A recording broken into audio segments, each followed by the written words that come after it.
ಕಾರಿಗೆ ಉದ್ದೇಶಪೂರ್ವಕವಾಗಿ ಡಿಕ್ಕಿ ಹೊಡೆದು ಕೊಲೆಗೆ ಯತ್ನ. ಮುರುಡೇಶ್ವರದಲ್ಲಿ ಯುವಕನ ವಿರುದ್ಧ ಎಫ್ಐಆರ್ ದಾಖಲು. ಹಳೆಯ ದ್ವೇಷದ ಹಿನ್ನೆಲೆ ಆರೋಪ. ಕಾರನ್ನು ಅತಿ ವೇಗದಲ್ಲಿ ನುಗ್ಗಿಸಿ ಡಿಕ್ಕಿ ಹೊಡೆದಿರುವುದಾಗಿ ದೂರು. ಉತ್ತರ ಕನ್ನಡ ಜಿಲ್ಲೆಯ ಮುರುಡೇಶ್ವರದಲ್ಲಿ ಬೆಚ್ಚಿ ಬೀಳಿಸುವ ಘಟನೆಯೊಂದು ಬೆಳಕಿಗೆ ಬಂದಿದೆ.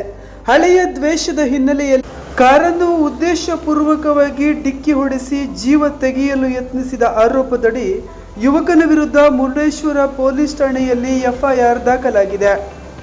ಈ ಘಟನೆಯಲ್ಲಿ ಕಾರು ನಿಯಂತ್ರಣ ತಪ್ಪಿ ಮನೆಯ ಕಾಂಪೌಂಡ್ ಗೋಡೆಗೆ ಗುದ್ದಿದ ಘಟನೆ ನಡೆದಿದೆ. ಹಾಗಾದರೆ ಎಫ್ಐಆರ್ನಲ್ಲಿ ದಾಖಲಾಗಿರುವ ಆರೋಪಗಳೇನು? ಇಲ್ಲಿದೆ ಸಂಪೂರ್ಣ ವರದಿ.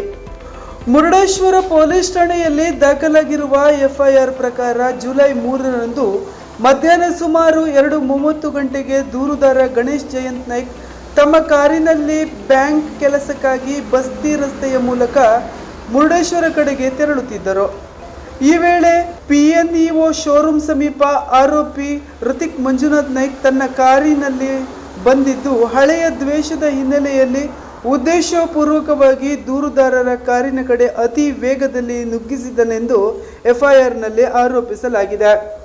ದೂರುದಾರರು ಡಿಕ್ಕಿಯಿಂದ ತಪ್ಪಿಸಿಕೊಳ್ಳಲು ಕಾರಿನ ವೇಗವನ್ನು ಹೆಚ್ಚಿಸಿದರೂ ಅವರ ಕಾರಿನ ಹಿಂಭಾಗಕ್ಕೆ ಡಿಕ್ಕಿ ಹೊಡೆದ ಪರಿಣಾಮ ವಾಹನ ನಿಯಂತ್ರಣ ತಪ್ಪಿ ಸಮೀಪದ ಮನೆಯ ಕಾಂಪೌಂಡ್ ಗೋಡೆಗೆ ಗುದ್ದಿದೆ ಎಂದು ದೂರಿನಲ್ಲಿ ಉಲ್ಲೇಖಿಸಲಾಗಿದೆ. ಈ ಘಟನೆಗೆ ಸಂಬಂಧಿಸಿ ದೂರುದಾರರು ಮುರುಡೇಶ್ವರ ಪೊಲೀಸ್ ಠಾಣೆಗೆ ದೂರು ನೀಡಿದ್ದು ಭಾರತೀಯ ನ್ಯಾಯ ಸಂಹಿತೆ 2023 ಸೆಕ್ಷನ್ 109 ಅಡಿಯಲ್ಲಿ ಪ್ರಕರಣ ದಾಖಲಾಗಿದೆ. ಸದ್ಯ ಪ್ರಕರಣ ತನಿಖೆಯನ್ನು ಪೊಲೀಸ್ ಇಲಾಖೆ ಮುಂದುವರಿಸಿದೆ. ಪ್ರಕರಣಕ್ಕೆ ಸಂಬಂಧಿಸಿದಂತೆ ಪೊಲೀಸರು ತನಿಖೆ ಆರಂಭಿಸಿದ್ದಾರೆ.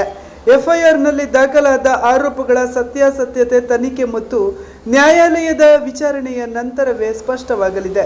ಅಂತಿಮ ತೀರ್ಪು ಬರುವವರೆಗೂ ಆರೋಪಿಯನ್ನು ಕಾನೂನಿನ ಪ್ರಕಾರ ತಪ್ಪಿತಸ್ಥ ಎಂದು ಪರಿಗಣಿಸಲಾಗುವುದಿಲ್ಲ.